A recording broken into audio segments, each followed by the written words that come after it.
We all know one, and in fact, we might just be one ourselves. Today's episode is all about how to communicate with and handle a strong personality. When it comes to handling that strong personality in your world, number one, don't sweat the small stuff. Don't attend every argument that you're invited to. People that are strong personalities like to make issues of every little thing, and it is up to you whether you take that bait or not. Arguments are often like chess. You have to give up some pieces in order to win. So don't sweat the small stuff. Number two, don't take it personally. Don't take it personally. People who have strong personalities often don't know that they're coming on that strong. It's just a product of their nature. So if you take it personally, you are going into the area of no return, where you're going to find that you are at the bottom of a vortex and you're asking, well, how did I even get here? It's because you took it personally. We're going to talk about how to separate the person from the problem. And that's why number three, we're going to talk about phrases that help cue this strong personality to back off. Nicely, respectfully, cues such as, is this something we have to agree on? Is this something we have to agree on? Or are you asking me to agree with you? Or do I need to agree with you? You are letting them know that they are being a little bit too pushy, coming on a little bit too strong, and they need to back off. Just because it's a strong personality does not mean it's a bad personality. There are plenty of people out there that are wonderful. They just have strong personalities. They come on really strong. And that can happen for any number of issues. Maybe it's part of their nature. It's what they grew up in. I'm in a family of strong personalities. I'm surrounded by attorneys in the legal world, all very strong personalities. It might be a symptom of or a consequence of that's how they control their surroundings. That's how they operate. Again, it's part of their nature. And if you leverage a strong personality, they can do wonderful things. Many successful people are strong personalities. So it is not something, I want to make sure that you understand, I am not saying that a strong personality is something negative. It is something that can be highly positive. I'm a strong personality, all right? But it is in these moments where you are having an argument or a conflict or a disagreement that you tend to take that strong personality as something negative. I want you to stay away from that. Strong personalities are something that can be very positive and benefit any environment that they're in. I want to talk more on number one. Don't sweat the small stuff. Now you might say, Jefferson, that's easier said than done. I know. Now in my world, my dad would often, when I'd come to him with issues and say, this is what's happening, and maybe I'm arguing with my mom as a teenager or one of my siblings, my dad would say, don't make it your Alamo. Don't make that your Alamo. In other words, he was cueing me of this, is this issue really something that you want to die on? Is this the hill that you want to die on? Is this what you're going to put your flag in the ground and say, I'm not moving from this? Often that question would make me go, you know what, yeah, you're right, that's not that important. And often that's just part of human nature. We find ways to go, they're not doing what I want, so I'm going to argue with them, and now it's their fault. And that often just causes a whole lot of problems in our life that can be avoided if we just don't sweat the small stuff. Maybe it's that moving the couch, to the other side of the room. Maybe it's a different detergent. Maybe somebody sat in your seat when you just got up. Little things that, in reality, they don't matter. And the more you find that you sweat the small stuff, if you make an argument out of everything and you attend every argument you're invited to, it's going to slowly erode your peace of mind. You're going to be more and more sensitive. You're going to be more and more on attack mode and on the offense all the time. And it's just not worth it. And that goes hand in hand with the concept of not taking it personally. When somebody with a strong personality is coming on and wanting their way and pushing, the question that I like to ask myself is, what does this person need? What do they need? What are they needing in this moment? What are they, not just from me, but from the whole context of the conversation? Maybe it's they need to feel like they're secure. Maybe they need to feel like they have confidence. Maybe they need that sense of control. Maybe there is the unknown that they need a few things. There's always some kind of hidden need that is beneath the surface of their personality, because you and I both know people that have very strong personalities at the same time can be entirely insecure. And so it's that insecurity that is driving and forcing that. So ask the question and find out whether or not, where is this push come from? When we say somebody's a strong personality, it's often because we say it feels like they're pushing in the conversation. They're always pushing their opinion, pushing their point of view. And there's no neutral territory for us to talk in. So often you have to separate that person from the problem, meaning instead of saying, God, you're so pushy, you talk about their character, you never listen to me, you always want your way. Instead of the you're talking about the problem, meaning you're talking about the issue itself. Let's get back to the issue at hand. I want to talk about the issue. Let's talk about what you're needing out of this conversation, what I need out of this conversation, instead of focusing on talking and disparaging each other's character. And the phrases that have always worked for me are what I call cues. I've mentioned that several times in this episode. These are just questions that I ask, and they're really statements that sound like a question that I'm using to prompt them to look at themselves. That's the point. Instead of me pushing something, like using an arrow to shoot at them, I'm using a mirror to get them to listen to themselves. For example, if somebody's strong personality is trying to push something onto me, I will use the question, is this something we have to agree on? Is this something we have to agree on? Usually the answer is no. Almost always the answer is no. They're just talking about it to talk about it. If by chance the answer is yes, this is something we have to agree on, I follow that up with, well, is this something we need to agree on right now? Is this something we have to agree on now? That adds the component of timing, because often it's not the right time. People with strong personalities push time frames on you. They want you to have that conversation when they want to have that conversation. That doesn't mean it's right for you. So often you need to have that conversation when you're ready too. So when you can prompt them by saying, is this something we have to agree on now? Almost always the answer to that is no. They're going to say, no, I mean, we can talk about this later. You're right, we can talk about this later. And 9 times out of 10, whatever was so important to that strong personality right there in that moment, in a few hours, it's not that important. The next day, totally forgotten. When you can delay it, not sweat the small stuff, and not take it personally, it takes away the teeth out of it. Some other questions that have helped me in the past is asking them, is this something that we need to agree on at this moment? I'm asking them, do we need to agree on this? Are you asking me to agree to this? That's what I typically go with. I'll ask, do you need me to agree with you? Are you asking me to agree with you?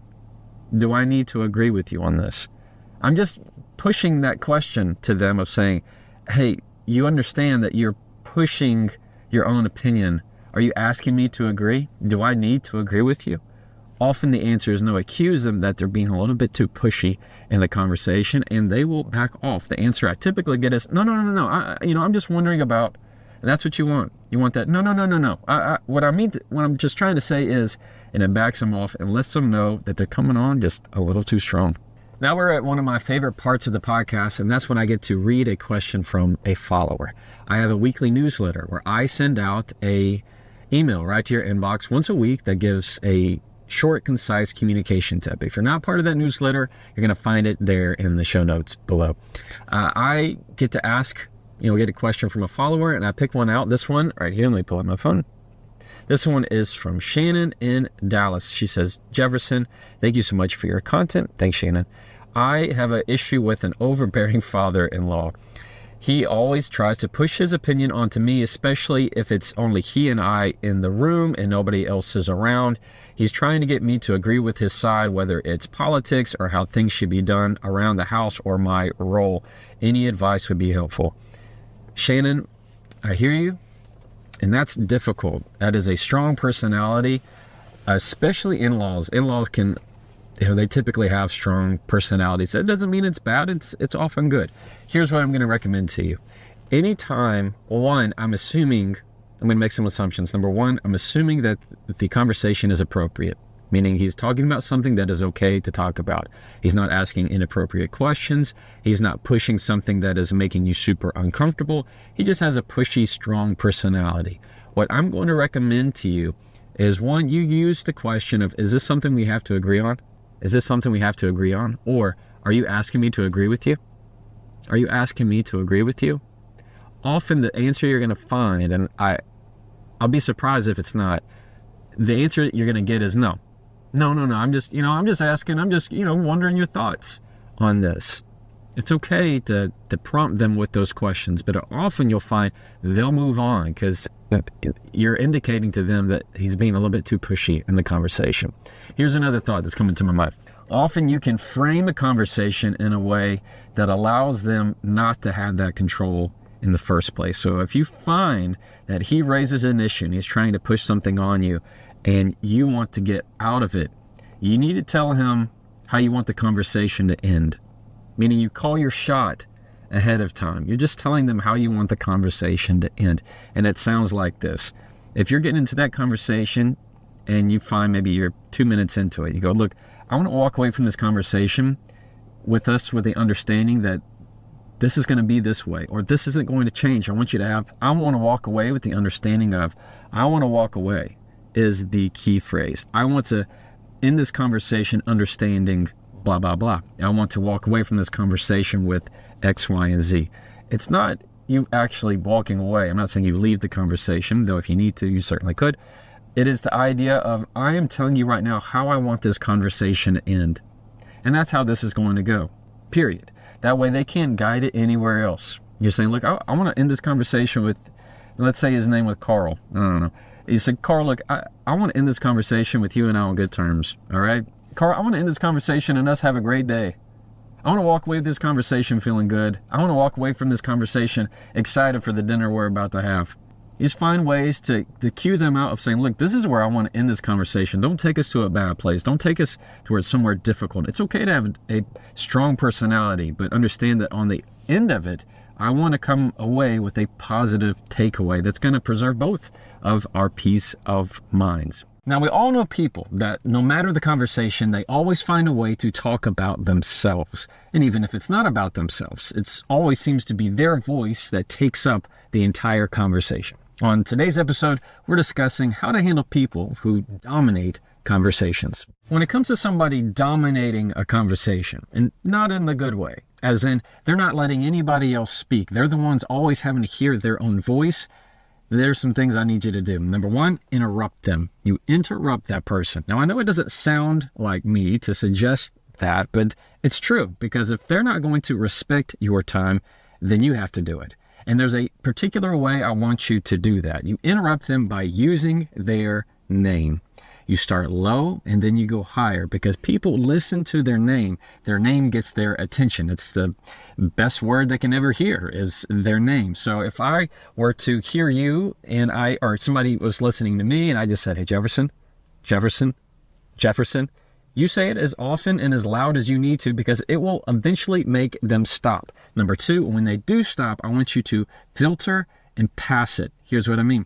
Filter as in you're going to summarize what they just said very quickly and then pass it to somebody else to say, hey, I totally hear you. I understand what you're just saying. I'm curious to hear what Bob has to say or what Susie has to say, or you turn it on yourself. My thoughts are, and number three, if they're still dominating the conversation, then you got to put a time limit on it. You have to find a way to get out of there because you're not reaching them.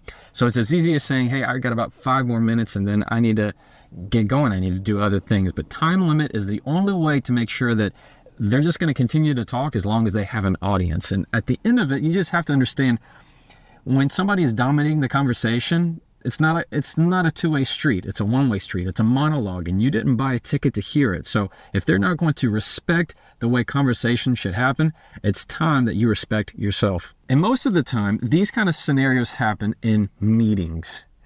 Zoom meeting, in-person meeting, it doesn't matter. Where I see it most is in Zoom meetings, because now after COVID with everything, a lot of the legal world has moved to Zoom, where everything is virtual, and I'm sure that's the same way in your world. But what typically happens is that there is, let's say, 12 people, 10 people, 8 people on the Zoom, and before you know it, it's just one person talking the entire time. It's one person who always has an opinion. It's one person who always has to feel like they're contributing to the conversation way more than their share. And they think truly inside themselves, they just don't have the emotional intelligence to realize that people aren't really, they're kind of getting tired of you talking the entire time. That filter isn't there for them. So they keep talking the entire time. And in meetings especially, you have to make sure that person doesn't do that, because it'll just kill your meeting. It'll ruin it. It will reduce productivity. It will get people aggravated. You know that feeling where all of a sudden they need to comment again and everybody kind of lets out a sigh like, oh, great, this person again. Oh, geez, I wish we could just go. It'll absolutely ruin your meeting and the productivity and where you want to go. So when that kind of thing happens, you have to step out in front of it the first time. If you just let them drone on because you're afraid to offend them, you're afraid to come out in front and feel like that's being too direct, then you just have to be okay with a bad meeting because it's not going to happen. Also, understand that when people are dominating the conversation, it's often a sense of insecurity. Like most things, we feel that the more we talk, the more intelligent we are. The more people will see how smart we are, how much we're trying to contribute. But often what I find in meetings is the person who speaks the most is typically the one that knows the least. It's the person who's the least out of touch. So they have to overcompensate and feel like everybody around them can have some kind of faith in them. So they talk a whole lot. But often the more you say, it just shows the less that you know. So you're going to be careful about that in your next meeting. But here's the takeaway. When somebody's dominating and trying to control the conversation, you have to step out in front of it quickly, because if you don't, it can go south in a hurry.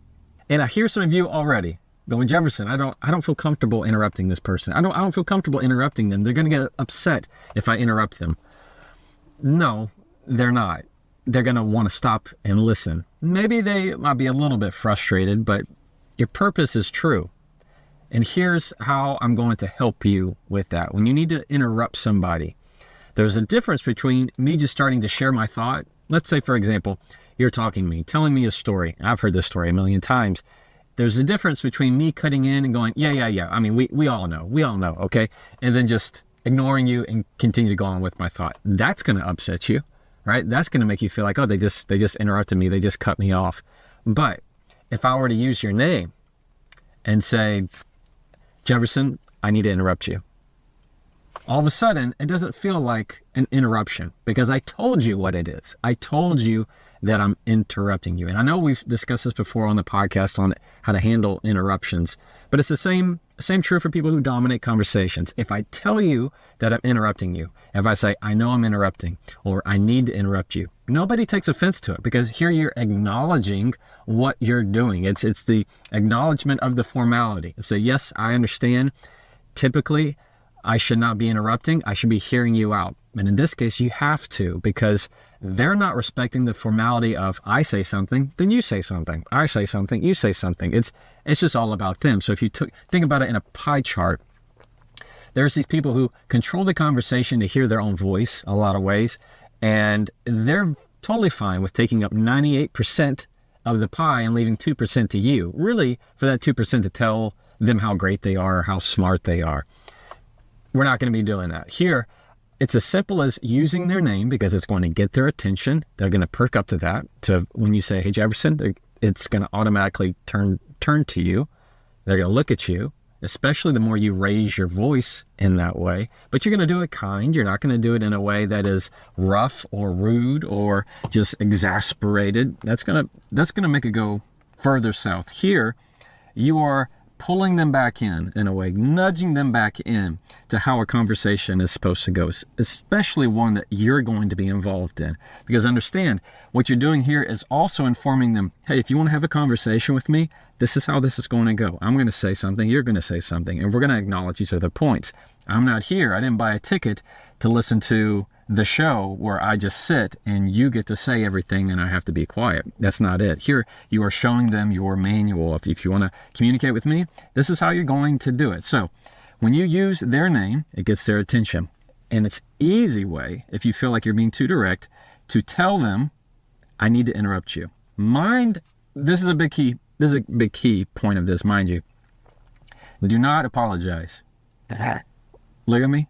Listen to me. Don't apologize. Don't say, I'm so sorry to interrupt you. You are not sorry for it. You are not sorry for it. Here, you need to do it. It is them that has put you in this position. So you're not going to apologize for having a boundary. You're not going to apologize for needing to take a stance and say, this can't continue.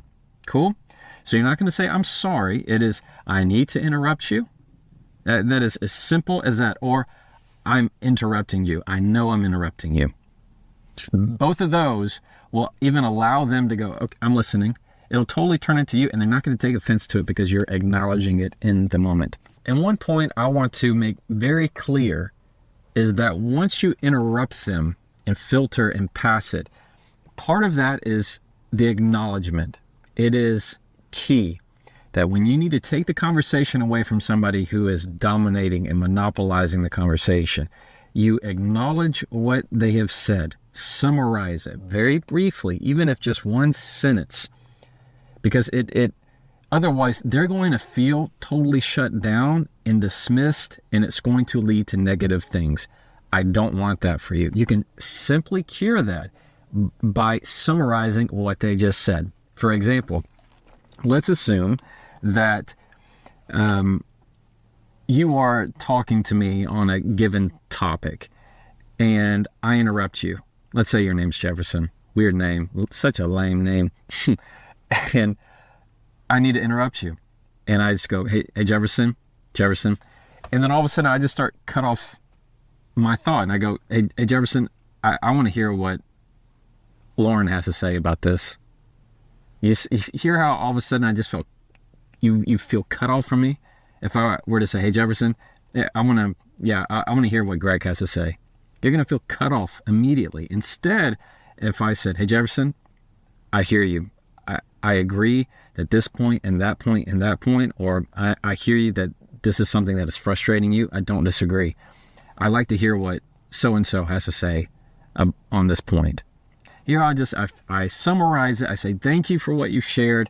Again, I'm distilling it to the important point, and then I pass it to somebody else. Or you can pass it to yourself easily. It's just as simple as saying, hey Jefferson, I hear your point. I'm not saying I agree with it. My thought here is blah, blah, blah. You're just taking it because you've acknowledged what they've said, and then now you're passing it on to the next one because they're not sharing the ball, right? They're hogging the ball the entire time. So it's on you to kind of kindly take it from their hands and pass it on to continue playing the game. Otherwise, nothing is going to happen. I also want to make sure and add a disclaimer in here that people who monopolize conversations and dominate them, it's not necessarily on purpose. It goes back to what I originally said is it's an insecurity. Bottom line, it's an insecurity type thing that they don't realize how much they're talking. I find in my world that it is people who get older in life that don't realize how much they're talking. It is also the plain sense of let's approach that situation with some grace, so that you may be the only person they've spoken to.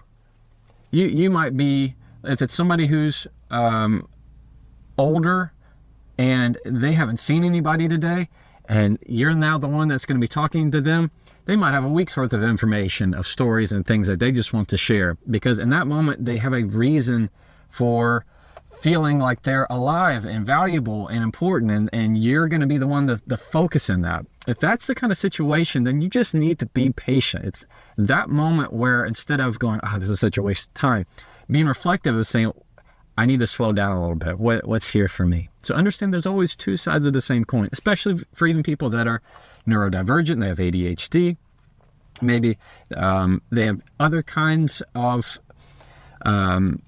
issues that make it difficult in the way their brain functions to not stop talking. And that's nothing, that does not mean that it's a weakness.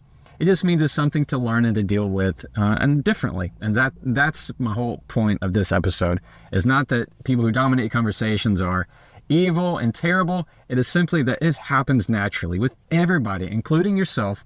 And that just means it's something to handle and react to and respond to in a very productive and efficient way. You don't have to attend every argument you're invited to. Yeah. That's brilliant. Thank you. It is a mindset of, instead of the default where somebody is engaging an opinion with you, like we're opinion-making machines. Something happens in the world, where does everybody turn to? Social media to share their opinion. To who? Their audience of 6 people that, are on their Facebook or something. And they go and they flood all the comments of how much they agree, they disagree, and who's attacking who, and who's a snowflake, and who's the whatever. And that kind of behavior is nothing. And in fact, it's very draining. In fact, if we want to say that's a symptom of a very bad health, a lot of the times those kind of people are unhealthy, not just physically, but mentally unwell. All right. So if you want to make sure that you stop attending every argument you're invited to, you need to understand that there's a priority of what's important in your life. There are people that disagree with you, and there are people who maybe don't even like you. Most likely, if they don't like you, they're not that important. Who do you want to keep in your life? Yeah. Yeah, who do you want to surround yourself with? And I feel like anytime somebody gives you an invitation to an argument, we go, oh, yep, absolutely, check yes, I will be attending. And that's a one-way ticket to bad health. It comes down to emotional awareness, self-awareness, emotional regulation, doesn't it? Because when you are more self-aware and emotionally regulated, I think it becomes easier to not attend every argument. When your nervous system is in high alert, when you've been busy with work all day, you didn't take a lunch break, you're in sort of that stress mode. Yeah. It's sometimes harder to separate. Right. And I think sometimes fear is also what gets in the way of many things in our life, but also our ability to communicate well, right? And I think the more we're better to emotionally regulate, the more better able we are to go, hey, you know what? I don't want to get involved with that. Yeah. Something I've learned being online, sharing information for about 12 years now is I don't have to have an opinion on everything. Yeah. Yeah. Or you can have an opinion and not share it. Yeah. I certainly don't need to have a public opinion on everything. Now, people can expect me to. Mm-hmm. Right. I should be commenting on this event. Great. No problem. I don't think I should. Right. I don't want to. And ultimately, it's up to me what I will and what I won't communicate on, right? It's kind of interesting. What have you learned, right? So this is interesting. You were already an exceptional communicator. You started sharing things online in 2022. So about 3 years or so, you've had a lot of experience with comments on social media. So what has being on social media and reading comment sections taught you about other human beings? I'll tell you, I'm blessed with a wonderful audience. I can probably count on one hand, truly, the amount of times I've had a negative troll type of just nasty comment, which is just wonderful. And most of the time they're bots. They're not real. But what I have seen, of course, because I'm on social media like you are, I've seen people leave negative, horrible comments in YouTube, TikTok, Instagram, you name it, where the quick little clapback that's ugly, maybe on somebody's weight, appearance, looks, what they said, and it gets a lot of likes, like a crazy amount of likes, because there's this anonymity of being behind the keyboard. And you almost in some sense get rewarded for it. When somebody is liking your comment, what are you encouraged to do? Say more ugly things to get more like and appreciation and that dopamine hit of you're doing something well. So what I have seen is that people in comments can be, I've seen it both ways. I've seen the negative side of it, and that's detrimental. I've also seen the very positive side of people can create a community in the comments. And you take something like TikTok, for example.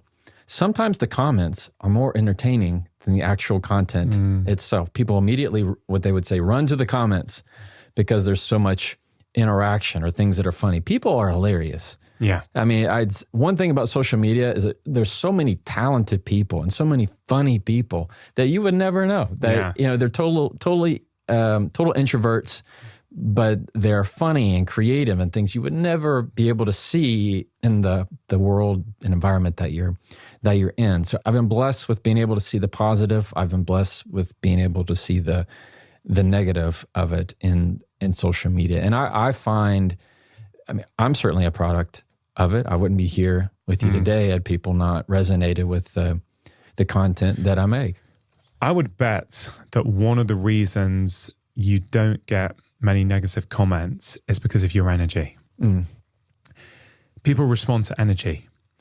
They do. You know, we all respond to energy and the vibe of the people around us. And so if you're putting out content with a really warm, compassionate, grounded energy with a real desire to help people, right, it's just not going to lead to that many people, you know, trying to meet that energy with division and criticism. Do you know what I mean? Whereas some people, their whole brand is about calling out or this is what's toxic or the whatever drama, it might be. Whatever it is. So of course that energy is going to attract more energy like that. Right. Which is super interesting. I mean, I also very rarely get negative comments, but I've always had a rule, actually, an internal rule with myself, which maybe I didn't follow in the early days of being, you know, online sharing information, but I've learned through the process, which is, it comes back to some of your teachings in this book, right? Which is, if I'm not feeling calm, do not respond to a comment. Yeah, that's so true. You know, don't do it. Yeah. It's never going to go well. No. You know, only respond. So sometimes it's like, I think actually that's worthy of a response. Like I feel that'd be good to interact with that, but only do it when you're feeling calm. And calm doesn't just mean my internal state. It also means what's going on in my life. Yes. Right? It's more important that I'm going to spend quality time with my children or my wife or going around to see my mum. Yes. Actually, you know what? That is more important than a random comment on my Instagram page. Absolutely. And probably the truth is that's one comment out of 200. Yeah. You know what I mean? And so you might have 199 wonderful comments and we see that one and we kind of go, and we want to comment right there. And you know, it does nothing. I get questions. I know you get questions of people. When I post, I get negative comments or, you know, how do you handle it? And I go, do you have to? What do you... I mean, the algorithm doesn't care if it's happy or sad. It's a comment. But at the same time, do you know this person?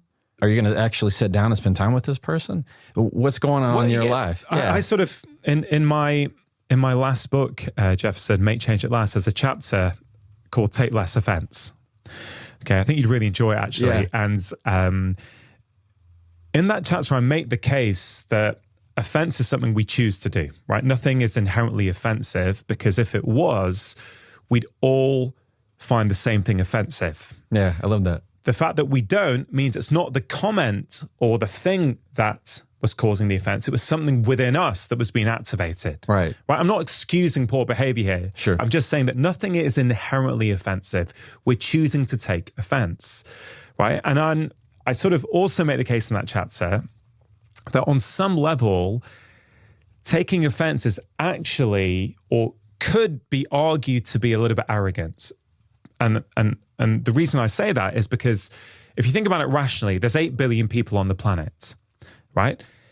Is it reasonable to believe that every other human being on this planet is going to have the same view and perspective on the world as I do? No.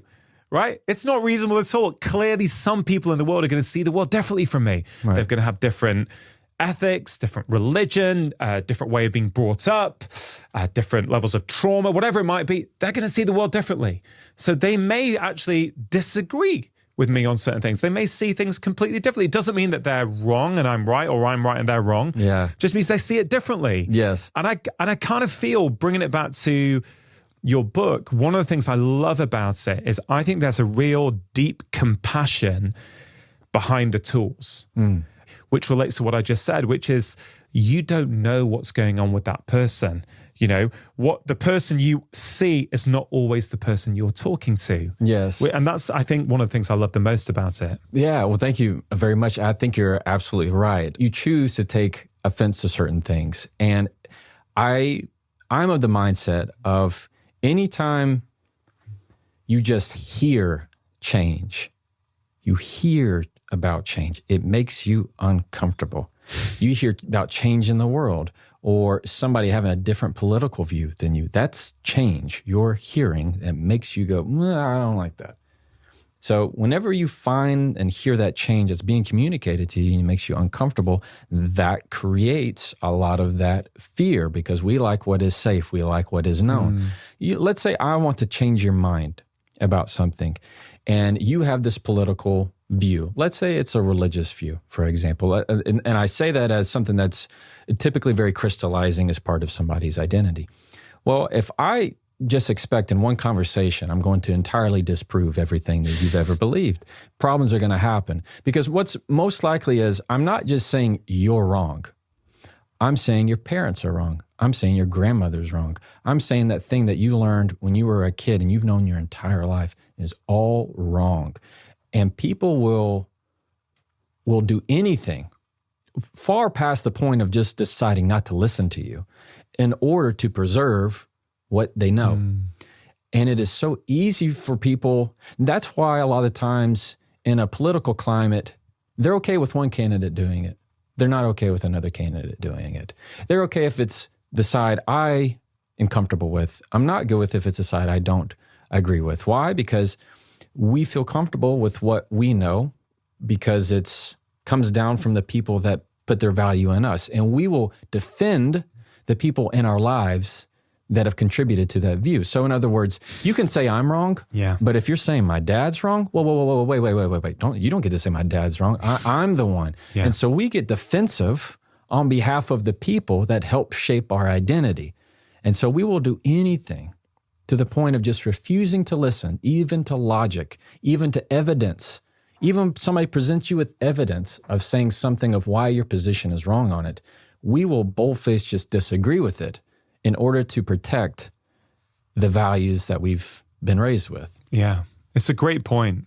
I mean, obviously you are an American citizen and, American politics is very interesting these days. That's a great word. Yeah, let's keep it to that word. It's very interesting. And I think 12 months ago, the statistic that I came across was that 1 in 6 US adults are not talking to another family member because of a difference of opinion over politics, which I found utterly remarkable, right? And really just speaks to what you just said, right? Yes. And I guess that in many ways highlights why a book like yours is so important, right? Because it should be possible for two people with completely different religions or completely different political beliefs within the same family, it should be possible to have a conversation with them and still love them and still respect them. Of course, people will argue that there are extremes. There are certain things that people can't get over.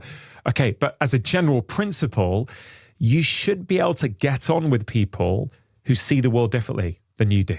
Yes. Which is something you don't see online much. But if I think about even my best mates from university, like there's 4 or 5 of us, and, we'd be there for each other. We could rely on each other for anything. Doesn't mean we all see the world the same way. Right. We have differences of opinions of things. We're still best mates. Right. But it seems as though the world, at least online, well, I say online it's getting more divided, but that statistic would suggest that actually offline as well, it's getting more divided as well.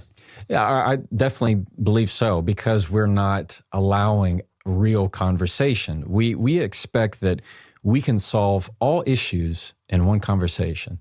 In fact, I'll go even more. We feel like we can solve everything and change someone's mind by saying one sentence. And we just think because I said it, well, then they have to wholeheartedly swallow it, agree with it, take it and say, I'm the most amazing genius they've ever heard. Yes, of course you're right.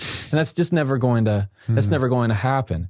And instead, you have to see that if you want to change someone's mind, you better be ready to have multiple conversations. I'm talking conversations over years, things that you're going to have to invest in asking questions and finding out why someone believes what they do. When you actually take the time, rather than fighting the opinion they have, you take the time to find out why they have it. Exactly. And how they learned it and where they picked it up and when they learned it. All of that information is going to give you way more knowledge and realize it's not the symptom, it's the cause. Yeah. Is it even possible to change someone's mind? It's like, maybe the goal is never to change someone's mind. Maybe the goal should be to learn. Yeah, I would reframe that. Yes, you can change someone's mind, but what you said is right. You have to change the goal. Too often we put a bar on conversations and that bar is they have to admit I'm right.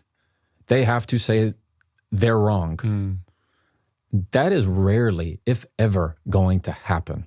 I can't get my child to say that. I think I'm going to have someone who's a grown adult say that, who's had a year or years, a whole life of experiences. Yeah. And I think just because I uttered sound into the air, they're automatically just going to go, the scales have fallen from my eyes, how wrong I am. That's not going to happen, right? And so you can absolutely change someone's mind, but one, you have to live it. You can't just say it and there be misalignment in how you're living. Two, yes, evidence helps, but sometimes when you're trying to push your opinion, that makes me come closer more. So, for example, the more I tell you you're wrong, the more convinced you're going to be that you're right. Yeah. You're going to protect what you know, because this is the one thing you feel like you do know that you're sure about. Why? Because your dad told you about it when you were 5. So you will wrap yourself onto that memory. So can you change someone's mind? Yes, 100% you can. But you cannot do it when you raise the bar as I'm right, you're wrong. Instead, I'm telling you to lower the bar. Yeah. That's what the book does. It tells you to lower the bar. Instead of saying, I need to prove that I'm right, my goal is to understand where you're coming from. My goal is to ask more questions than I say things. My goal is am I showing appreciation for the time that we're spending in this conversation? When you set the bar really low, just making sure you feel understood and they feel understood, or they feel acknowledged. Set a bar of how can I show that I acknowledge them in this conversation? That's going to lead to more of what you want rather than setting that bar that you can never meet. Yeah. Some of what you just said there speaks to one of the other life lessons in the book, which is never win an argument. Yeah. What does that mean? Whenever you set out to win an argument, you will lose the relationship over time. If I were to say, do you know anybody in your life who always has to be right? They always have to have the final say. They always have to have the last word. Those kind of people are not someone anybody wants to be around. It's typically an audience of one. And the more you try to win and prove, you lower the quality and connection of that relationship. What you've really won is their contempt. Let's say you and I are in an argument. Rather than me trying to understand you, I have to win. Win often sounds like I'm the last one to talk. That's what we typically have in conversations. The one who says something last is the one who somehow wins. Maybe you said something really ugly because you and I have been personal friends for forever, and I know that one button that I can say that speaks right to your insecurity, and all of a sudden you shut down. Does that mean I win? Probably not, but that's the feeling. Or if you and I are in a conflict of opinion and I'm the one that says, no, I have to be right. And you go, you know what? Fine. You're right. You're right. Is that really winning? Over time, they're going to feel contempt for you. Yeah. What you really want is to be the first to apologize. And that's kind of the procedure of arguments. The person who said the worst thing last is typically the one who has to apologize first. What I like to teach is instead of trying to win the argument, you look to unravel them. You find the knots in the conversation and get really quick and really proficient at loosening them. Why do you think so many people take things personally when they're having a conversation?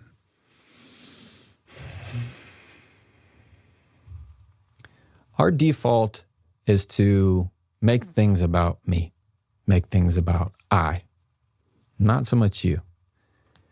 And it's just a shift of perspective that we make everything about us. Like as me, as a young associate at the law firm, us associates would complain about the partners. We go, the partners don't care.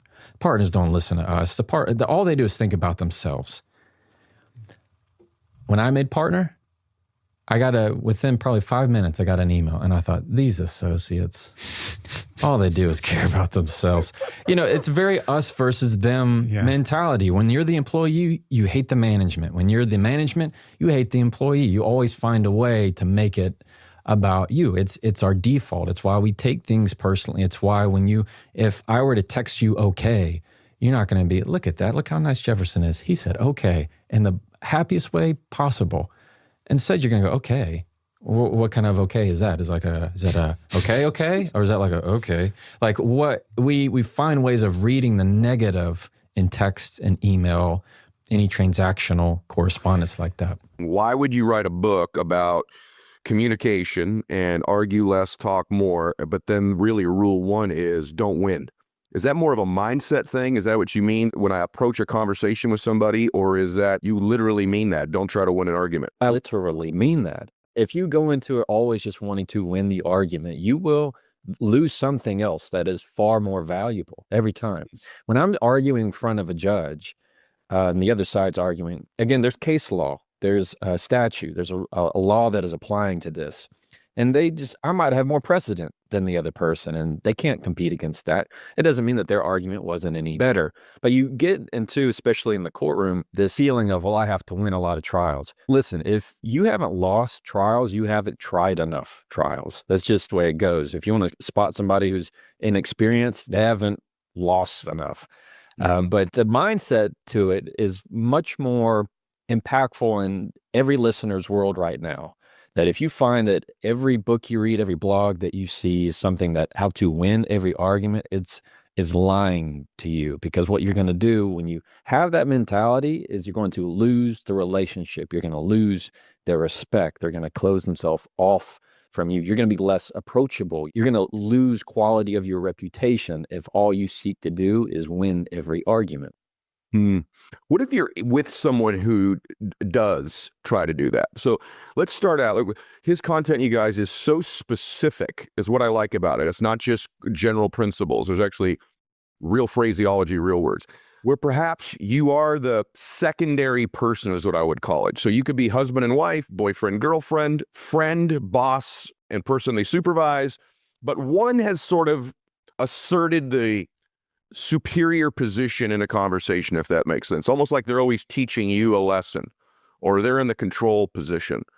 Is there a way to sort of, wrestle's the wrong word, but reestablish pecking order or at least equality in a conversation? You know what I mean when I say that?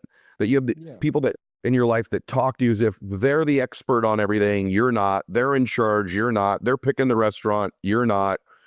Is there a way when someone has that dynamic with you to change that dynamic? I started with one of the hard questions first, because I think more people find themselves in visible pecking order conversations almost than maybe they realize. Let's split the dynamic too. Let's say if it's one-on-one, much harder, because this person has constructed their whole identity, most likely, to this facade. If it is, let's say you're in a meeting and that person's trying to establish the pecking order, the other people will change the dynamic for you. You don't have to push back. You just can't be pushed over. Let's say one-on-one with this conversation with somebody who feels like they're more dominant. Biggest thing you're going to do is just not be pushed over, meaning you're not going to continue to chase everything that they say. You're not going to push back, because they're looking for that threat. We call it water off a duck's back, where anything that somebody says, you can just say, okay, noted. I got it.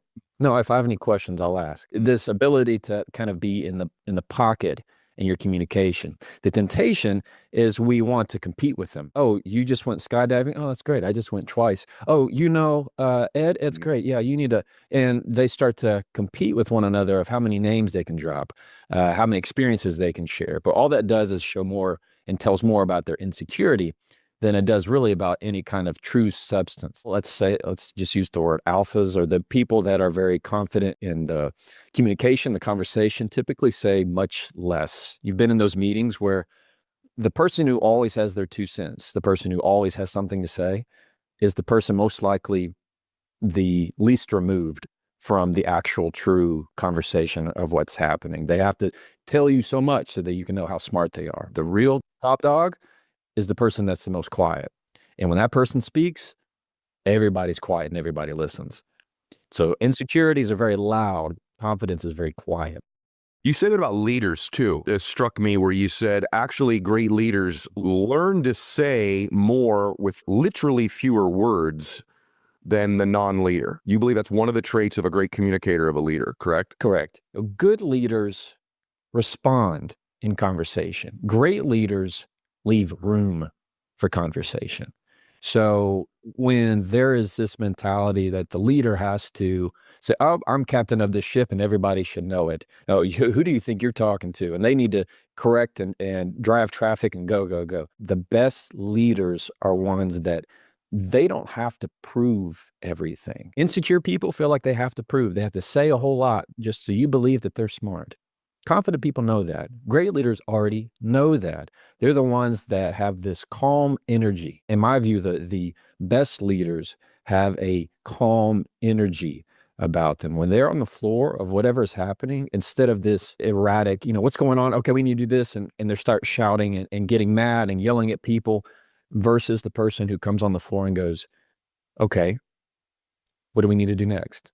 What's happening next? Instead of the blame, it's where we're moving forward. So driving the conversation in a way that sets authority.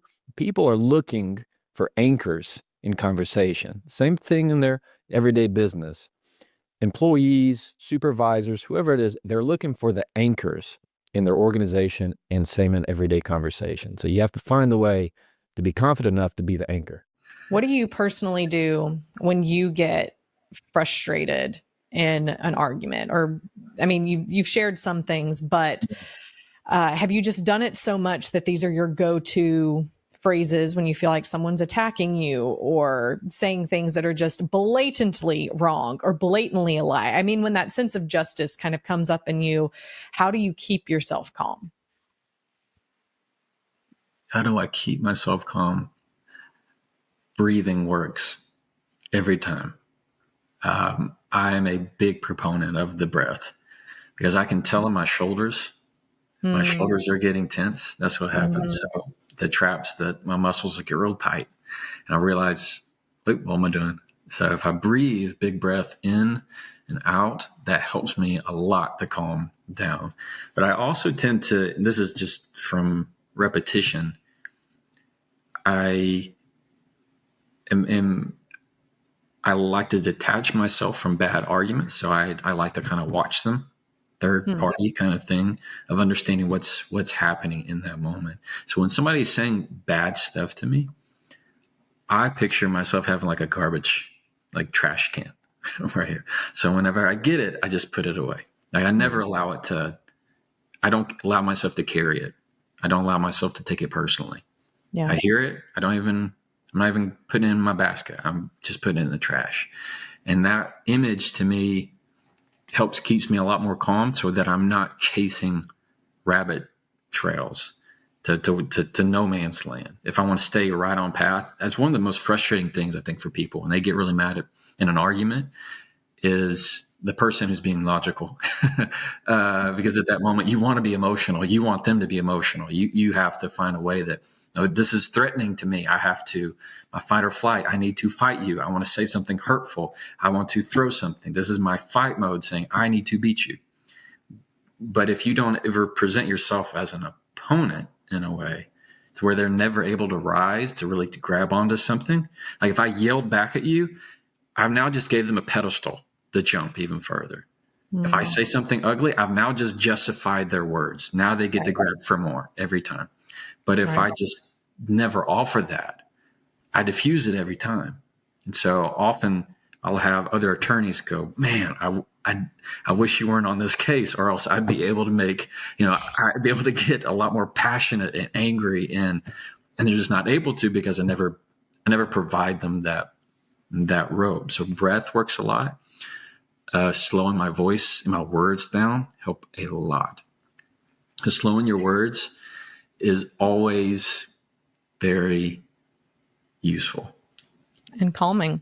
Yeah. So it calms them down. If I have somebody on the phone or in front of me and they are all worked up, just for me to look at them and say, I hear you. Like, it doesn't matter who it is. they go, oh, okay. Like they just want to know that I'm acknowledging them oftentimes. And that calms them down pretty quickly. Are there ever times though, when you want to excite them? So instead of calm them down, like you need them to actually be a bit more passionate. Mm-hmm. And then what do you do in those instances? Just the opposite, like talk faster? You got it. That's exactly right.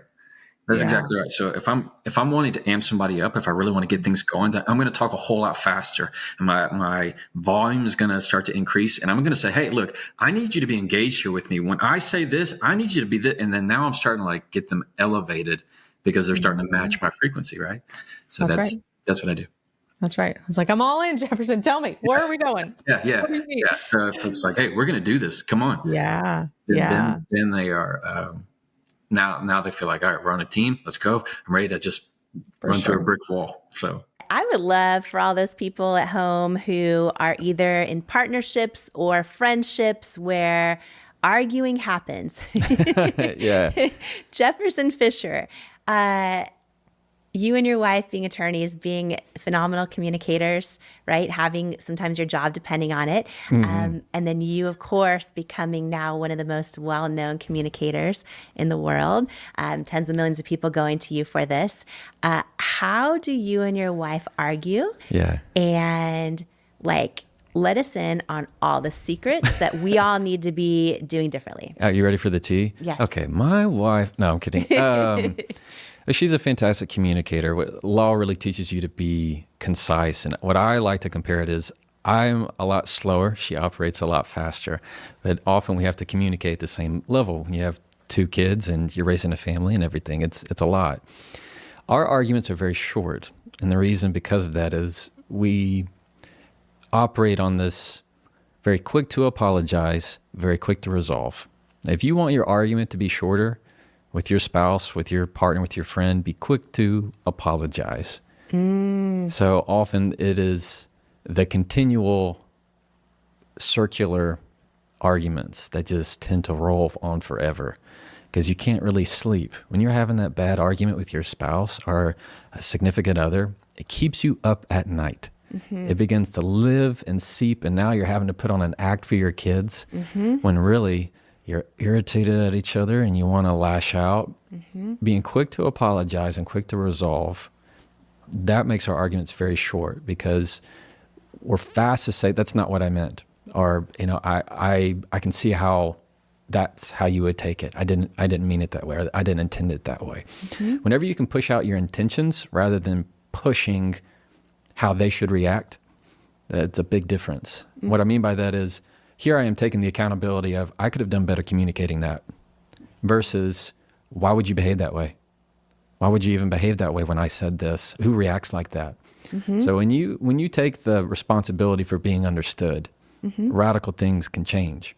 Even if you think they're completely at fault, they don't get it, they should do different, they should do better, but that's going to go for an argument forever because I've tried that. Yeah.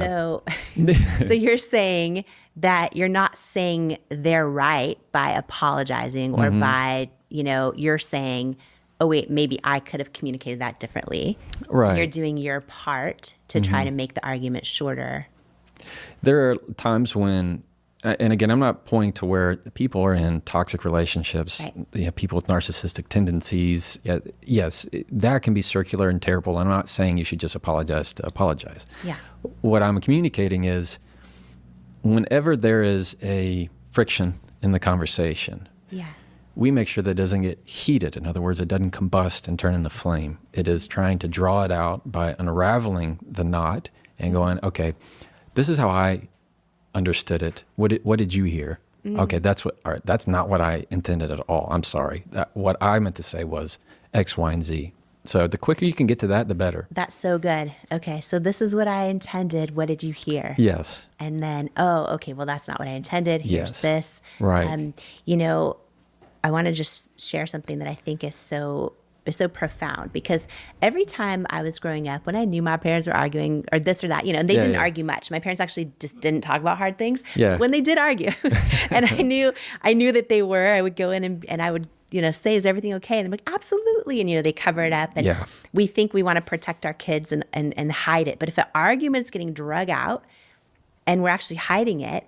I read something where children are learning to not trust their own intuition because they're saying, is everything okay? We're like, oh, it's fine. It's fine. They know it's not. Yeah, they can sense it. They sense it. Yeah. And we're saying, don't trust your senses, or your senses are off, or something like that. And so the idea of, the stronger you become at communicating and learning how to respond in an argument with someone you love in a way that diffuses it, just has so many ripple effects beyond just that particular thing. So I love that. I want to make sure I tell you, and right along with that, this happened sometime last year with my son, who is now 7. And I got home, long day, suit and tie, and I'm starting to make their lunches for tomorrow. Son asked me, how your day was, Dad? And I said, oh, it was fine, buddy. It was good. It was good. It was a good day. How was your day? And I'm continuing to make the sandwich. And he doesn't bring it up again. We go on about dinner and bedtime, bath, everything. I'm sitting on his bed for prayers and song. And first thing he asked was, why'd you tell me it was a good day when it wasn't? I kid you not. That is exactly what he said. So I said, what did you mean? He said, you didn't say it like it was good. You said it like you were sad. And I mean, it was such a just slap in the face of, I'm never going to say it was just good again. He needs to hear that from me, even when the day's been bad. He needs to hear when it's been tough. I mean, and it was just this moment of, how dare I try to just gloss over the fact of that he needs to know that I have hard days too. And that hit me just like a ton of bricks. So yeah, no hiding from him. Yeah. Wow. You say, I think this is something really, really powerful, because a lot of people don't want to get in an argument. A lot of people don't even want to have a conversation, especially if there's like anything hard or difficult or challenging or any of it. And you say that when you align your conversations or your arguments with your personal values, that you're sort of aligned then ahead of time with your goals before you go into it. Can you explain to us what that means and how we all do it right now, today, in our lives? So values are intrinsic to everybody. What I value is going to be different than what you value. They might be similar, but we all take it different ways based on how we've been raised. What values do is guide you like a North Star when you don't have any kind of compass. What I encourage is that people have conversational values, because when you do, decisions become easier. Take it, for example, with a company. Your major Fortune 500 companies, like your company, there are ones that have values. And when you have a value, decisions become easier because you don't have to question it. You follow the value. If my value is I only work with clients who align with me, it comes easy. I don't have to make that decision. I know that that's who I'm going to work with. Same thing in your conversation. So one of my values that I hold dearly is, where there is kindness, I will use it. Where there is room for kindness, I will use it. Doesn't matter what they did. Doesn't matter what they caused. The question is there room for kindness? And that comes from my mama. I'd complain about something that someone happened at school, expecting her to, buy into the tea. Let's get some, how dare they kind of thing. And what my mom would say is, well, were you kind? And I can hear it in my head. She'd say, well, were you kind? And I would always go, I mean, I'm probably not, Mom. And she'd go, well, I think you should be kind. I mean, that was just her thing. And that became such a value of me, of when I'm talking on the phone to an opposing attorney and he says something snide, I know that he's trying to jab me. Is there room for kindness? I'll use it. And I'll say something like, well, you know what? I know you really care for your clients. I know you really care for your clients, Matt, and that really shows. Any way that I can just share a little bit of kindness, I don't have to worry about the next zinger. I don't have to worry about what can I say to impress them. Is there room for kindness? And that's what I'll do. But I have others. And you feel like that works to your advantage every even time. With a snide attorney on the call. Yes, because they don't mistake it for weakness. Because how they interpret it is going to be how they interpret it. I'm the one that has to be left with it. I'm the one that has to walk away and go home to my family. And if I'm carrying that conversation that I had with that opposing attorney home, Why? They don't deserve that. That's not what that conversation was for. That's not why they said it. And so having these values, another that I love to use is, if I can't be a bridge, be a lighthouse. If things burn down and don't work out with other people, well, that's okay. They'll always still know where I'm at. They always know where to find me. So when you have these ideas in your head of what my value is. Explain that a little bit more. If I can't be a bridge, be a lighthouse. Be a lighthouse. Yeah. So let's say you and I been friends and we have a big fallout. Despite what I say, and I'm really trying to mend this relationship, and it's just not happening. You've written me off. It's not working out. The bridge is really burned.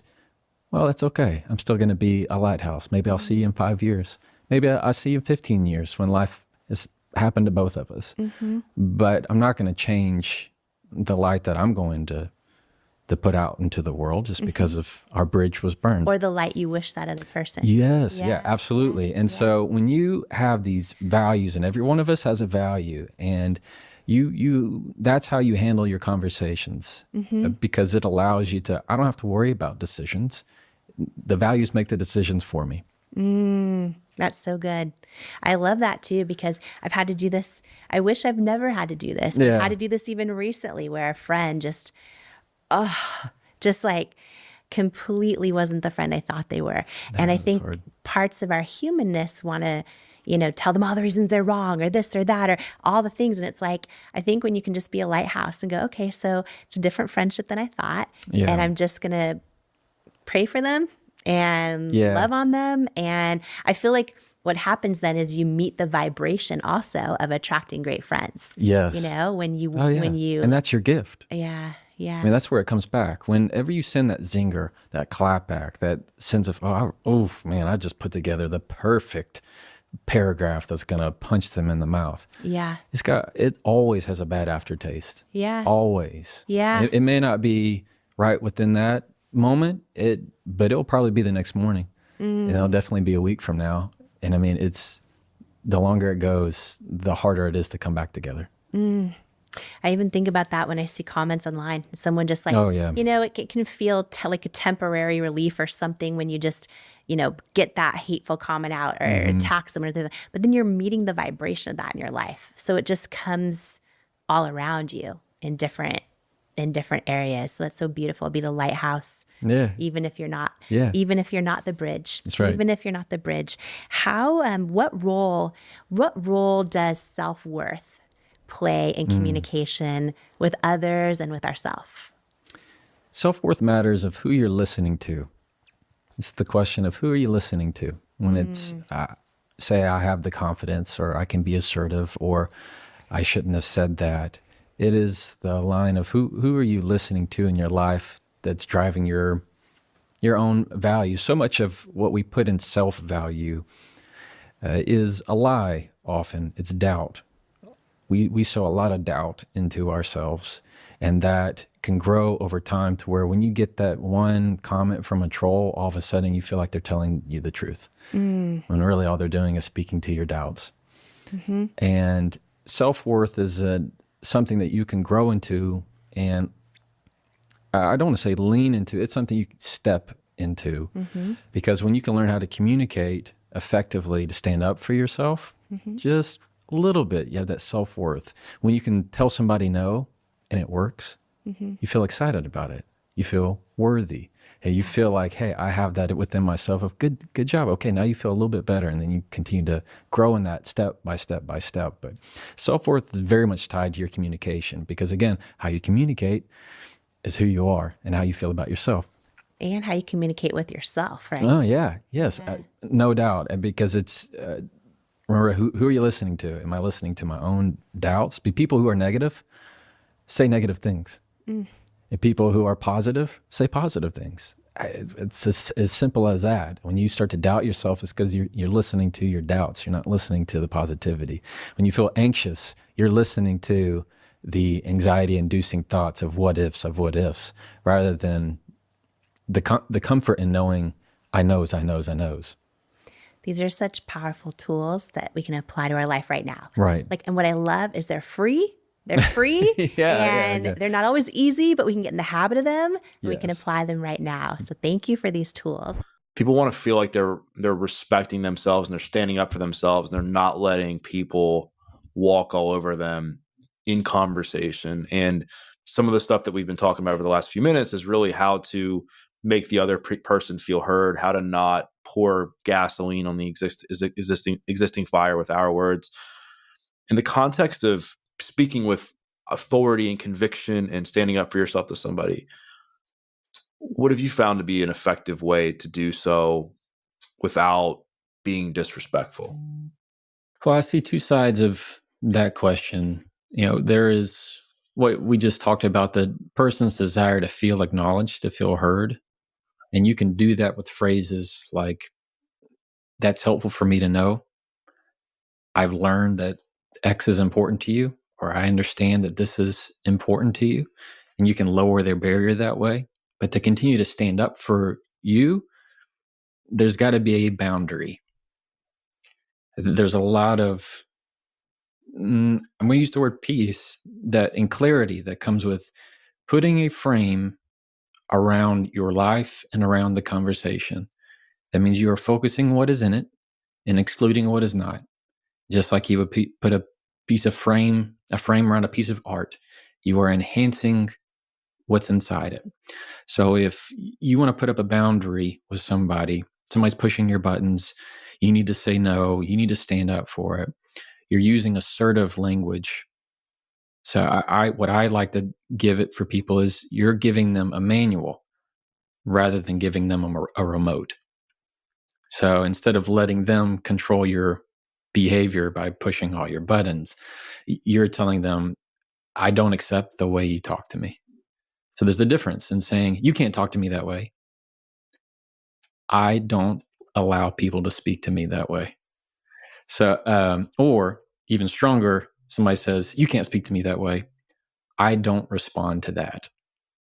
Like, it's just this shift of this reactive versus responding in a way that keeps you grounded by having a boundary of what's important to you and how you're going to speak and how you're going to assert yourself in the conversation. So in real time, if you and I, let's just pretend we're actually having coffee right now. Oh yeah, coffee sounds good. I need some. And you say something to me about something, and I go, that sounds really stupid of you. What would be instead of you, what would be like the real time like response to me in that situation? So there's two that come to mind. Let's assume that we are friends, that we know each other, we're good. My immediate reaction would be, was that meant to be hurtful, or were you just being funny? Get that to clarify. I'm giving them that grace of, I know you didn't mean to insult me. Now, if we're not friends, I'm going to let that linger, give it 5 seconds of quiet, and then repeat what you just said, or ask you to repeat what you just said. So if you said something, and for example, if I just had quiet, I could say, so that sounds stupid to you. And all I'm doing is repeating it. And then they'll go, well, what I meant was blah, blah, blah, blah, blah, blah. So, but what you're doing is saying, hey, I'm standing here. I'm standing right here.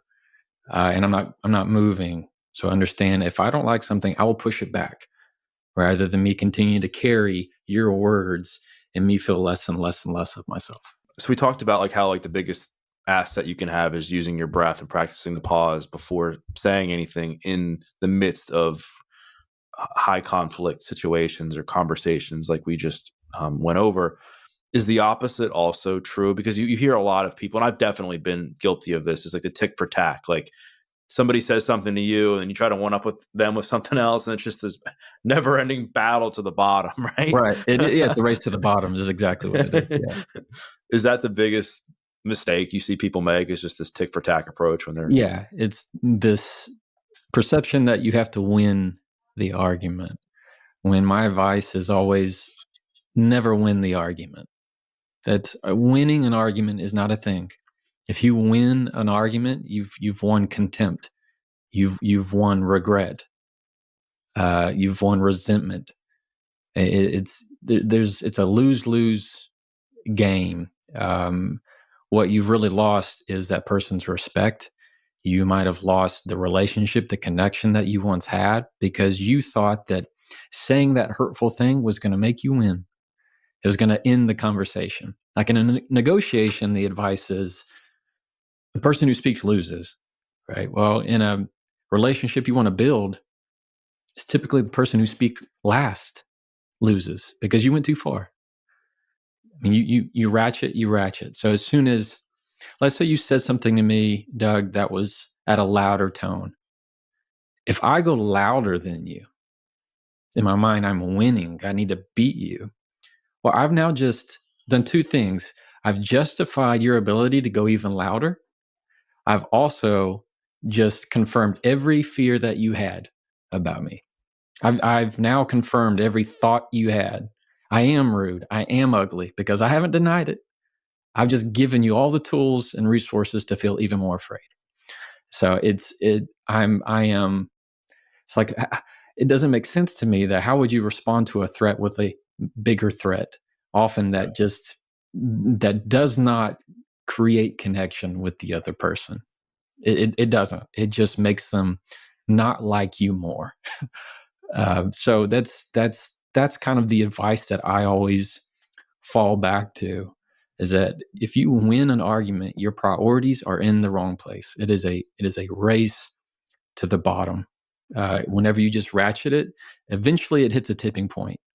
The sympathetic turns into the parasympathetic. The ratchet, the fight or flight, you fought too hard. You threw that very hurtful word. And now it's the cooling point where you feel regret, you feel dread, you feel sad, and you go, I just feel bad about the whole thing. And then you focus on what matters, but you should have done it in reverse. Yeah, there's nothing that drives somebody more nuts, like in the midst of a high conflict conversation, is when the other person says like nothing, and they kind of walk away, and it really drives that. Like, I can't believe they're not reacting and responding to how I am, right? And it's like sometimes when you send like a hurtful text, another person just doesn't respond, you just send more and more and more. It's trying to get somebody to answer. Because you wanted that dopamine, right? You wanted that yes, they are fighting back with me. And you feel powerless now because you feel like that person has gained authority over you because they're not giving in to what you want. Like, why are we so driven to not walk away from arguments, even though deep down we know that that's how we gain respect, authority, value through somebody else's eyes is by knowing when to walk away. Yeah, absolutely. Yeah, what's worth your time? And exactly right. You can shoot that text that you thought was a zinger, right? You thought you just sent that zinger of a text, and then they don't respond to it. And all of a sudden, when 5 minutes, 10 minutes, 20 minutes go by, it feels less and less like a zinger and more like you're wearing, the dummy hat of like, why did I send that? This doesn't make, and now you're frustrated. Now you realize, oh, they just have full control over my emotions. Now I feel like I'm not anywhere where I need to be. Meanwhile, they look like they're calm, cool, and the bigger person. And do you think that's like an ego thing, that like people, their ego gets in the way, their self-esteem gets in the way, and that's why they feel they just can't walk away, and they feel that if they're not winning this argument or being quote unquote right, that it's just a reflection of how they feel about themselves? That's part of it. I think it's part of a bigger picture. It has a lot to do with your upbringing, I think, and just what you saw as conflict. It's some people, I grew up in homes like my house. My parents didn't really argue in front of us. They went in another room, if they needed to have some words. There are other people who had it all out right there in the open. Didn't matter where they were. It could be at a restaurant. It could be at the house. It could be in front of other kids. So conflict looks different to other people. And some people have grown up in that very toxic argument behavior where they do say the terrible things, where they understand the really bad arguments as a process of feelings or to get it out. And so it's relative, really, to how they grew up. So ego is part of it, but a lot, I think, too, is what they learned and imitated to see as their measure of this is how to handle conflict. They weren't taught or equipped better ways. What do you think gets in the way of that? Is it when somebody wasn't raised in a way that modeled healthy conflict, they get into conflicts as adults? A lot of times there's physical symptoms that come along with the conflict because you're in fight or flight mode. Do you think that is harder for people to deal with, or is it the lack of understanding on healthy conversation tactics in the midst of something like that? Well, I think the behavior is learned.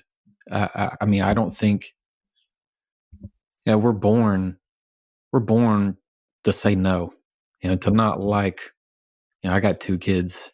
I didn't need to teach them how to argue with me. They just did it. You want them to have this certain food. No, I don't want this. It's their favorite word growing up. No, that doesn't need to be taught. It's just within our system. But the people who that's what they grew up with, are these toxic behaviors, I think are much more prone to not knowing how to handle it.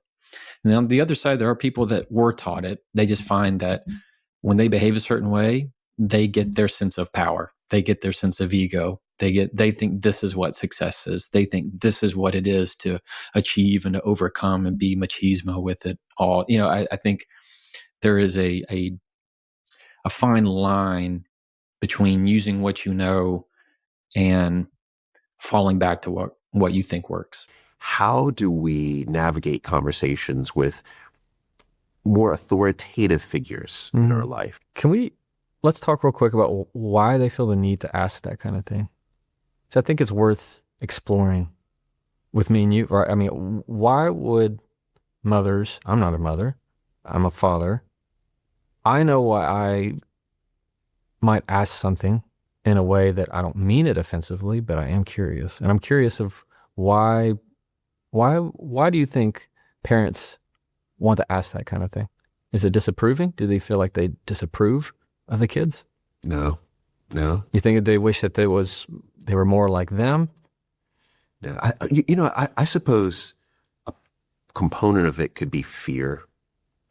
The reason why I go back to fear is because I think, and this is another challenge that a lot of the audience has, and that is you should be married already. Right. You're 35. What are you doing? You should already have a child by now. You should be married. And I think a lot of it could be their fear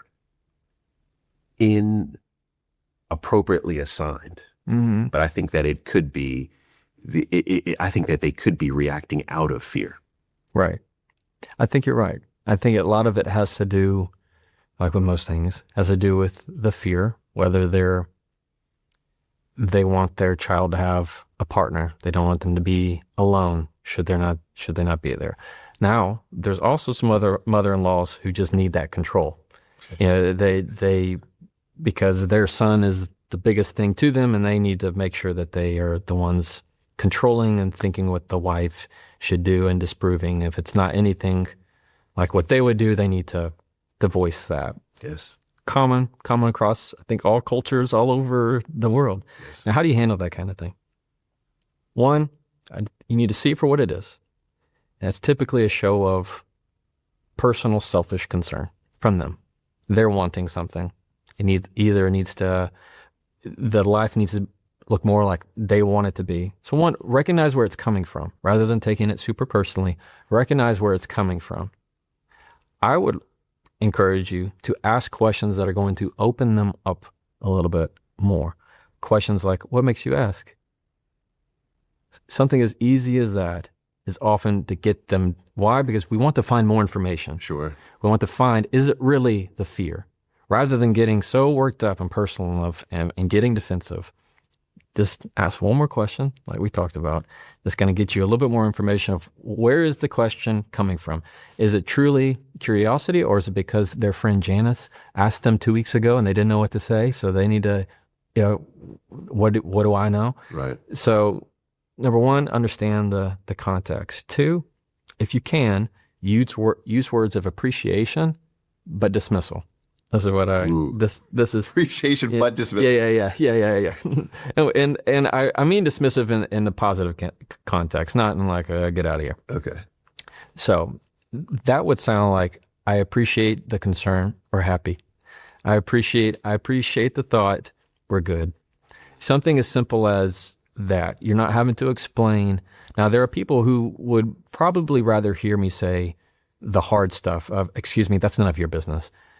In personal context with family and friends, that's not the best move. With strangers, sure. It's what makes you ask, why should you know? Now, that's a defensive statement, but if it's a stranger, go for it. Okay, I see it. I see it. It's a nice dismiss. It's a nice dismiss. It's a soft dismiss. It is, yes. Okay. So then, rounding out this difficult conversation, right, this category is, what happens if we need a hard dismiss? If we are letting someone go out of our life, or breaking up. Oh. How do we approach and handle that conversation?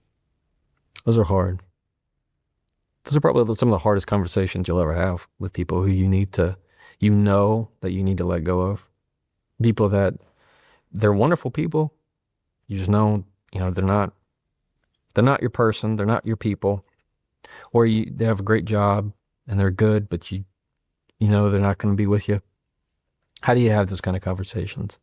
Well, you can use a frame like we talked about, the 1, 2, 3. What I would encourage is you need to eliminate the small talk. If you need to have a really difficult conversation with somebody, you need to end the relationship. Don't begin with the small talk. It typically sounds like, so look, Paul, I've really enjoyed getting to know you these last few hours and everything. But right there, that's where it is. Or we, a lot of times we like to use this other phrase. We'll say, Paul, it's been great. I've really enjoyed getting to know you. So listen, that right there is, we know it's all going downhill. Yes. And the other person is just in immense anxiety because they don't know what's happening. They're going to assume you hate them, everything's going worse. That's why it's not great to start with the positive and then end with the negative. Not going to go well. Instead, this is what I want you to do. Number 1, eliminate the small talk. 2, get straight to the point. You're going to label the conversation. Label it before you even get started. You're going to say something to the tune of, this is going to be a difficult conversation. See how easy that is? This is going to be a difficult conversation. Rather than making them assume or guess or figure out it's difficult, I'm telling you at the outset, this is going to be a difficult conversation, or this is going to be hard to talk about. You're not going to like what I have to say. This is probably going to come as a surprise to you. I'm not going to enjoy this conversation. Anything like that is going to label exactly what's coming up and then allow them to kind of catch themselves, ready themselves, and then deliver what you need to deliver. Then you need to cut it. So 3 would be in the relationship, right? Then don't wait to the very end. I promise you, the quicker you pull off the Band-Aid, the more relief it's going to be and the more connection and conversation you're actually going to have. You see how it's not nearly as kind when you're indirect. What's so fascinating to me about this is this, once again, is more advice that really flies in the face of conventional thought. Because I think that the conventional way of dismissing someone, letting someone go, etc., is the crap sandwich. Yeah. Right. So the bread on top, say something positive, and kind and nice. Yeah. Then the meat, hit them with this Correct. Is not going to work. Yeah. And then hit them with another piece of bread. Yeah, exactly. And it's a sandwich. And what you are suggesting that we do is much more effective. Right. It's kinder to the individual. And I think that we, as the person who's delivering it, we can deliver it with more integrity. Yeah, it's more genuine. It's more honest. Yeah. I mean, it's even worse when you leave a conversation like that and you feel worse about it, like you feel bad, and the other person now doesn't really trust you because you started with all these wonderful things and then you ended it with a curveball for them rather than being truthful at the outset. And so the quicker you can, let's say, even if you need to end the relationship, rather than, as soon as you say this phrase, look, you've been great. You're already talking in past tense. That's true. Look, I've really enjoyed getting to know you. You've been so great. And, it's not you, it's me. Of course it is. Of course it's me. I mean, it's that kind of language does nothing but make them despise you later, because it doesn't match their experience. You're giving them fake, empty words. This compliment sandwich is hard to chew. You know, it's impossible to swallow. And truly, it's an insult sandwich, I guess, because it's the insult's in the middle. You know what I mean? If it's a ham sandwich, you call it a ham sandwich. If the insult's in the middle, it should really be an insult sandwich. Yeah. But it's this idea that if I slow roll these soft compliments, and then at the end I have to, so look, it's not really my fault, and there's things that, you know, we're just not really compatible, and I just really feel like that kind of language is terrible. You can phrase it however you want to, but the point is, eliminate the small talk, label the conversation, give them a little breath, and then tell them what's going on. It's far better and far kinder in your communication. It is. Thank you. Yeah. Thank you for that. You have just been such truly a legend in how the way you've turned, in my view, arguments and negotiations on their head. That's not how we think about them, but it's the way the techniques you teach are really, I just find groundbreaking. To the person right now who is thinking, I don't want anybody to disagree with me. I want everybody to agree with me. I want every conversation I have, an argument that I'm in, I want to win it, and everybody needs to go along with my plan. What would you say to that person right now who feels like they always have something to prove in the conversation? Yeah, you're driving people away from you. Yeah. You're consistently, you're going to find your meaningful conversations are going to be fewer and fewer. They're going to be farther and farther apart. You know, the ones that you win will obscure how much you lose. I think of it as the Las Vegas slot machine effect. Like, people get addicted to the slots. What are the numbers? How often do you win on a slot machine?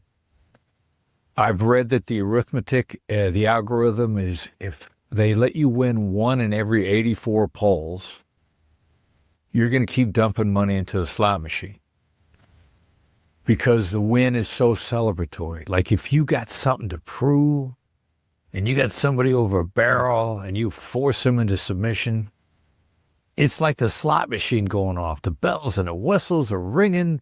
The lights are flashing. You're getting this huge hit of dopamine anticipation. It feels so good.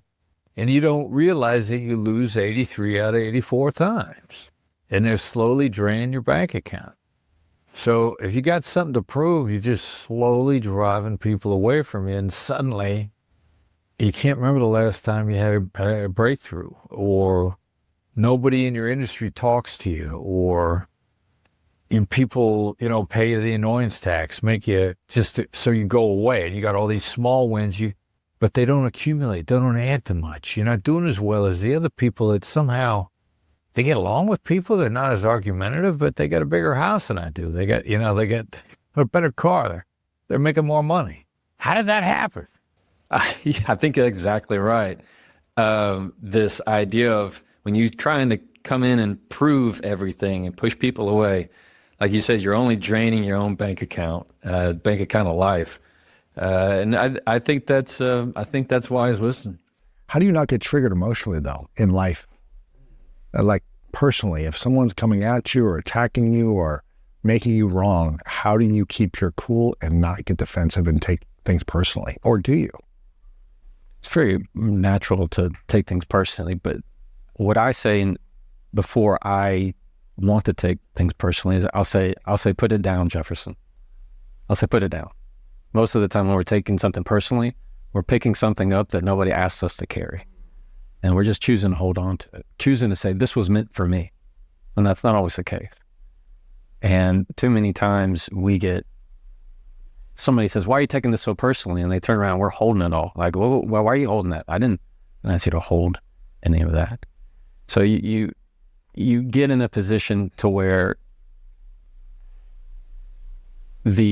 how personal you take something is a direct reflection of how much grace you give other people. And if I start to take things too personally, oh, well, somebody's just going slow in front of me on purpose. They're showing up late because they want to show a sign to me. It's just all these different ways of treating things negatively. For the most part, we take it personally. When that's you just drop it. Drop that thought because you're not giving them enough grace. Where did you learn to let things go and put things down? Did you have this calm about you as a kid, or did something over time help you realize, okay, I don't need to hold on to this baggage or stress? It's just been as if it's a just blacksmith hitting on a piece of hot metal, man. My whole life has been that. From my upbringing, a lot of attorneys in the family. I'm the oldest four. I love being the big brother. That meant I had to do a lot of mediating with siblings. I was the kid in the corner who just got to hear all the courtroom stories. And so they would teach you how to project and how to present and how to persuade and how to at pace. I mean, it was awesome.